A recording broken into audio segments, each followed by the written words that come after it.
श्री स्वामी समर्थ. तुम्ही रोज देवासमोर पाणी ठेवता? दररोज सकाळी अंघोळ झाल्यावरती आपण देवाजवळ जातो पूजा करण्यासाठी. धूप लावतो, दिवा लावतो, फुले वाहतो आणि देवासमोर तांब्याभर पाणी भरून ठेवतो. ही आपली बऱ्याचशा जणांची रोजची दिनचर्या आहे. पण कधी तुम्ही विचार केला आहात का, की देवासमोर ठेवलेलं तेच पाणी तुमच्या घराची आर्थिक स्थिती, घरातील शांतता, तुमचं आरोग्य, भवितव्य ठरवत असते. देवासमोर ठेवलेलं पाणी हे केवळ एक सोपस्कार नाहीये, तर ते पाणी तुमच्या घरातील संपूर्ण नकारात्मक ऊर्जा खेचून घेणारं एक शक्तिशाली माध्यम असतं. पण 90% लोकं घरामध्ये हे पाणी ठेवताना अशा काही कळत-नकळत चुका घडतात, ज्यामुळे घरात सतत आजारपण, चिड-चिड, शांतता न राहणं, पैशाची अडचण येणं, अशा समस्या निर्माण होतात. तर आजच्या या विशेष व्हिडिओमध्ये आपण देवासमोर पाणी ठेवण्याचे शास्त्रीय, आध्यात्मिक आणि वास्तुशास्त्राशी जोडलेले असे 50 अत्यंत महत्त्वाचे नियम समजून घेणार आहोत. जर तुम्ही यातील नियम पाळलेत, तर तुमच्या आयुष्यात लागू केलेत, तर तुमच्या घरातील नकारात्मकता कशी कायमची दूर निघून जाते ह्याचा अनुभव तुम्हाला स्वतःलाच येईल. आपल्या शास्त्रामध्ये पंचमहाभूतांना साधारण महत्त्व आहे. पृथ्वी, आप, तेज, वायू, आकाश या 5 तत्वांपैकी पाणी हे एकमेव असं तत्व आहे ज्यामध्ये स्मृती शोषून घेण्याची म्हणजेच वॉटर मेमरीची ताकद असते. आधुनिक विज्ञानाने सुद्धा सिद्ध केलेलं आहे की पाण्याच्या प्रत्येक थेंबावर आपण आसपास बोलतो त्या शब्दांचा, आपल्या विचारांचा आणि वातावरणातील स्पंदनांचा थेट परिणाम होत असतो. जर पाण्यासमोर आपण शुभ विचार केले, तर पाण्याचे रेणू अतिशय सुंदर आणि सात्विक आकार घेतात. जेव्हा तुम्ही सकाळी देवासमोर पाण्याचा कलश ठेवता आणि मंत्रोच्चार करता, तेव्हा देवाच्या मूर्तीमधून आणि तुमच्या पूजेतून निर्माण होणारी सर्व सात्विक ऊर्जा त्या पाण्यात उतरते आणि ते पाणी साधे राहत नाहीत, मग ते तीर्थ बनतं. पण जर तेच पाणी चुकीच्या दिशेला ठेवलं, चुकीच्या भांड्यात ठेवलं किंवा पूजेनंतर त्याची अयोग्य विल्हेवाट लावली, तर तेच पाणी घरात नकारात्मक ऊर्जा पसरवू शकतं. स्वामी समर्थ नेहमी सांगायचे, शास्त्राची योग्य माहिती असल्याशिवाय केलेली पूजा ही अर्धवट फळ देते आणि भाव तिथे देव. म्हणूनच आता आपण एकामागोमाग एक अशा सुवर्ण नियम पाहणार आहोत, जे घरातील वातावरणाचे चित्र बदलू शकतात. भांडे, दिशा आणि पाणी भरण्याचे 20 नियम. पाण्याच्या भांड्यासंबंधीचे नियम. पहिला नियम, देवासमोर पाणी ठेवण्यासाठी नेहमी तांब्याचे भांडे सगळ्यात उत्तम मानले जाते. तांब्यामध्ये सात्विक लहरी आकर्षित करण्याची क्षमता असते सर्वाधिक, त्यामुळे. आणि दुसरा नियम, तांब्यात उपलब्ध नसल्यास तुम्ही पितळ किंवा चांदीच्या पात्राचा वापर करू शकता. तिसरा नियम, देवासमोर कधीही प्लास्टिक, काच, स्टील किंवा ॲल्युमिनियमच्या भांड्यात पाणी ठेवू नये. हे धातू पूजेसाठी अशुभ मानले जाते. चौथा नियम, पाणी ठेवण्याचे भांडे कुठूनही मोडलेले, तुटलेले किंवा चिरलेले नसावे. पाचवा नियम, हे भांडे दररोज आतून आणि बाहेरून लखलखीत स्वच्छ धुतलेले असावेत. आदल्या दिवशीच्या जुन्या भांड्यात तसेच पाणी भरून ठेवू नका. नेहमी स्वच्छ भांडी ठेवा. आणि पाणी भरण्याची आणि ती ठेवण्याची पद्धत म्हणजे 6वा नियम, देवासमोर ठेवायचे पाणी नेहमी स्वच्छ, ताजे आणि पिण्यायोग्यच असावे. 7वा नियम, पाणी भरताना तांब्या कधीही अर्धा भरू नये. तो काठोकाठ भरलेला असावा. समृद्धीचे प्रतीक म्हणजे पूर्ण भरलेला कलश. 8वा नियम, देवासमोर पाण्याचा कलश नेहमी देवाच्या उजव्या बाजूला म्हणजेच तुमच्या डाव्या बाजूला ठेवावा. 9वा नियम, पाणी भरताना मनामध्ये श्री स्वामी समर्थ किंवा ओम नमः शिवाय या मंत्रांचा जप चालू राहू द्या. 10वा नियम, नळाचे थेट पाणी भरण्यापेक्षा घरातल्या पिण्याच्या पाण्याच्या मटक्यातून किंवा तांब्यातून ते पाणी घ्या. पाण्यात टाकायच्या वस्तू आणि आच्छादन म्हणजे 11वा नियम, देवासमोर ठेवलेल्या पाण्यात एक स्वच्छ तुळशीचे पान नक्की टाकावे. तुळशीमुळे पाण्यातील नकारात्मकता नष्ट होते. 12वा नियम, विशेष सण उत्सवाच्या दिवशी पाण्यात थोडीशी वेलची किंवा केशर टाकल्यास घरामध्ये लक्ष्मीचा वास राहतो. 13वा नियम, पूजा सुरू असताना पाण्याचे भांडे उघडे ठेवावे जेणेकरून पूजेची स्पंदने त्यात शोषली जाते. 14वा नियम, पूजा संपल्यानंतर तांब्यावर तांब्याचे किंवा चांदीचे छोटे झाकण ठेवावे जेणेकरून त्यात धूळ पडणार नाही. 15वा नियम, झाकण नसेल तर त्यावरती एक तुळशीपत्र ठेवून ते झाकावे. दिशा आणि वास्तुशास्त्र संबंधित 16वा नियम, देवाचा कलश ईशान्य कोपऱ्यात असणं अत्यंत शुभ मानलं जातं. 17वा नियम, दक्षिण दिशेला तोंड करून कधीही देवासमोर पाणी ठेवू नये. 18वा नियम, देवघर जर उंचावर असेल तर पाण्याचा तांब्या देवाच्या पायाजवळ असावा, डोक्यावर नसावा. 19वा नियम, संध्याकाळच्या आरतीच्या वेळीही देवासमोर पाण्याचा तांब्या भरलेला असणं अत्यंत आवश्यक आहे. 20वा नियम, देवासमोर पाणी ठेवल्यावरती त्याला स्पर्श करताना हात स्वच्छ आणि कोरडे असावे. पूजेनंतर पाण्याचे काय करावे? 15 नियम. आता आपण त्या टप्प्याकडे आलो आहोत की जेथे लोकांकडून नकळत चुका घडतात. देवासमोर ठेवलेल्या पाण्याची पूजानंतर काय करावे?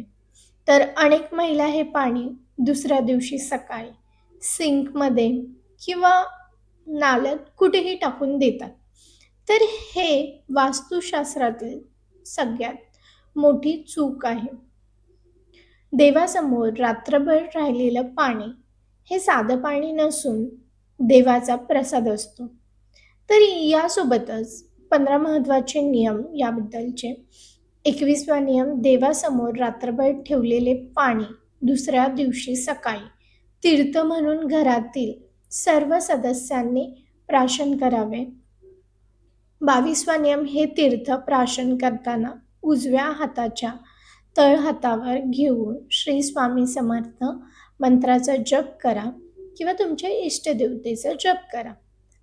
23वा नियम, घरातील लहान मुलांना हे तीर्थ रोज दिल्यास त्यांची एकाग्रता वाढते आणि चिडचिड कमी होते.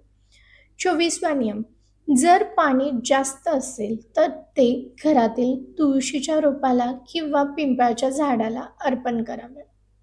25वा नियम, हे पाणी कधीही पायाखाली येईल अशा ठिकाणी किंवा गटारात, नाल्यात कुठेही फेकू नका. 26वा नियम, घरातील ज्या व्यक्तींचे आरोग्य सतत बिघडते त्यांना हे तीर्थ सलग 21 दिवस प्यायला द्या. 27वा नियम, सकाळी अंघोळ झाल्यावरती घरातील मुख्य प्रवेशद्वारावर या पाण्याचे थोडेसे शिंपण करा. यामुळे बाहेरील नकारात्मक ऊर्जा घरात येत नाही. 28वा नियम, घरातील तिजोरीवर किंवा पैशाच्या जागेवरती हे पाणी शिंपडल्यास धनवृद्धी होते. 29वा नियम, जर घरात सतत कटकट होत असतील तर हे पाणी घरातल्या चारही कोपऱ्यांमध्ये शिंपडा. 30वा नियम, हे पाणी कधीही शिळे मानू नका. देवाच्या स्पर्शाने ते नेहमी पवित्रच राहते.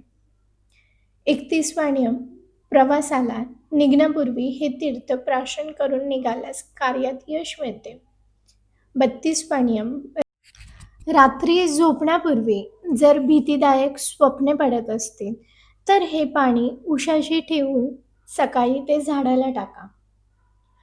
33वा नियम, देवासमोर ठेवलेले पाणी कधीही प्राण्यांना पिण्यासाठी देऊ नका.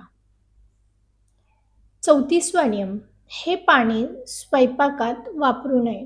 ते केवळ प्राशन करण्यासाठी किंवा शिंपडण्यासाठीच वापरावे. 35वा नियम, मासिक धर्माच्या काळात महिलांनी या पाण्याला स्पर्श करू नका. विशेष प्रसंगातील नियम आणि स्वामींची अनुभूती.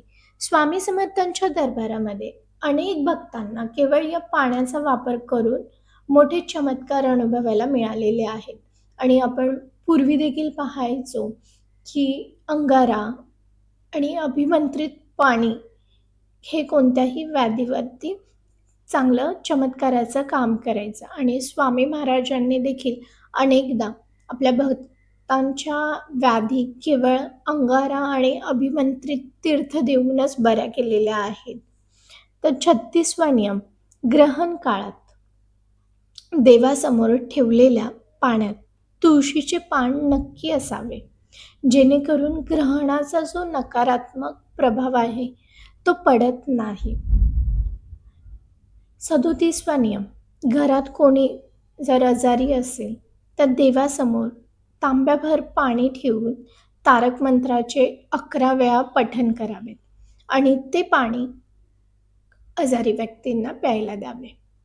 38वा नियम, गुरु पुष्पामृत योग किंवा गुरुवारी देवासमोर पाण्याचा कलश ठेवताना त्यात थोडीशी हळद टाकावी, यामुळे गुरु ग्रह मजबूत होतो. 39वा नियम, पौर्णिमेच्या दिवशी देवासमोर ठेवलेल्या पाण्यात थोडेसे कच्चे दूध टाकून ते चंद्राला अर्पण केल्यास मानसिक शांती मिळते. 40वा नियम, वास्तुशांती किंवा नवीन घरात प्रवेश करताना देवासमोर पाण्याचा कलश स्थापन करणे हे अनिवार्य आहे. 41वा नियम, पाण्याचा कलश कधीही रिकाम्या जमिनीवरती थेट ठेवू नये. त्याखाली थोडेसे अक्षता किंवा पाट असावा. 42वा नियम, कलशाखाली ठेवलेले तांदूळ नंतर पक्ष्यांना खायला द्यावे.